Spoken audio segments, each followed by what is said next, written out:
สบายดีท่านผู้ชมที่เคารพเปิดบริษัทเวียงจันทร์เจริญท่องเที่ยวกีฬาจำกัดอีก2ทางหนึ่งในการพัฒนาการท่องเที่ยวและกีฬาลาวพิธีจัดขึ้นเมื่อวันที่10พฤษภาคม2025ที่สโมสรปิงปองรวมดาวในศูนย์การค้าเวียงจันทร์เซ็นเตอร์นครหลวงเวียงจันทร์ให้เกียรติเข้าร่วมในพิธีมีท่านกิ่งมโนพรหมมหาไสยรองรัฐมนตรีกระทรวงศึกษาธิการและกีฬาท่านนางแสงเดือนลาดจันทบูรณ์อดีตรัฐมนตรีกระทรวงศึกษาธิการและกีฬาทั้งเป็นประธานสหพันธ์กีฬาปิงปองแห่งชาติลาวท่านลีมิงสงประธานบริษัทเวียงจันทร์เจริญท่องเที่ยวกีฬาจำกัดพร้อมด้วยคณะครูฝึกและนักกีฬาปิงปองเข้าร่วมอย่างพร้อมเพรียงโอกาสดังกล่าวท่านลีมิงสงประธานบริษัทเวียงจันทร์เจริญท่องเที่ยวกีฬาจำกัดกล่าวว่าในฐานะเป็นบริษัทที่สุ่มใส่การท่องเที่ยวกีฬาพวกเขาจะถือความเป็นมืออาชีพนวัตกรรมใหม่และความยืนยงเป็นแนวความคิดหลักของพวกเขาค้นหารูปแบบใหม่ของกีฬาบวกการท่องเที่ยวพร้อมทั้งสร้างขบวนการใหม่สำหรับการพัฒนาอุตสาหกรรมกีฬาของลาวอีกด้วยซึ่งพวกเขารู้ดีว่าการเติบโตของวิสาหกิจบ่สามารถปราศจากได้การสนับสนุนของทุกๆฝ่ายได้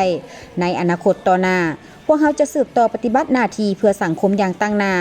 เฮ็ดเวียกอย่างใกล้ชิดติดแท้กับรัฐบาลและมวลชนลาวพร้อมทั้งร่วมกันสร้างชื่อเสียงทางด้านการท่องเที่ยวแบบกีฬาที่มีอิทธิพลสู่สากลเพื่อให้ชาวโลกเห็นได้ถึงความมีพละกำลังและแบบแผนของลาวในอนาคตบริษัทเวียงจันทร์เจริญท่องเที่ยวกีฬาจำกัดจะยึดมั่นแนวความคิดสร้างสุขภาพร่วมกันแบ่งปันอนาคตและร่วมแรงร่วมใจกับทุกภาคส่วนในลาวเพื่อให้เสียงดังก้องไปทั่วกังวานตามฝั่งแม่น้ำคองหลังจากนั้นทางกิ่งมโนพรหมมหาไสยรองรัฐมนตรีกระทรวงศึกษาธิการและกีฬาให้เกียรติขึ้นกล่าวเปิดบริษัทเวียงจันทร์เจริญท่องเที่ยวกีฬาจำกัดอย่างเป็นทางการ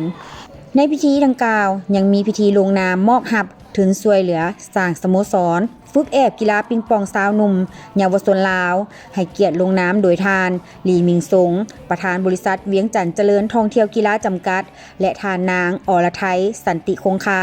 รองประธานสหพันธ์กีฬาปิงปองแห่งชาติลาวโอกาสนี้ยังมีการแข่งขันกีฬาปิงปองมิตรภาพ4ภาคส่วนผ่านการแข่งขันปรากฏว่าชนะเลิศตกเป็นของทีมนักธุรกิจจีนจากกัมพูเชียอันดับ2ทีมเวียงจันทร์เจริญท่องเที่ยวกีฬา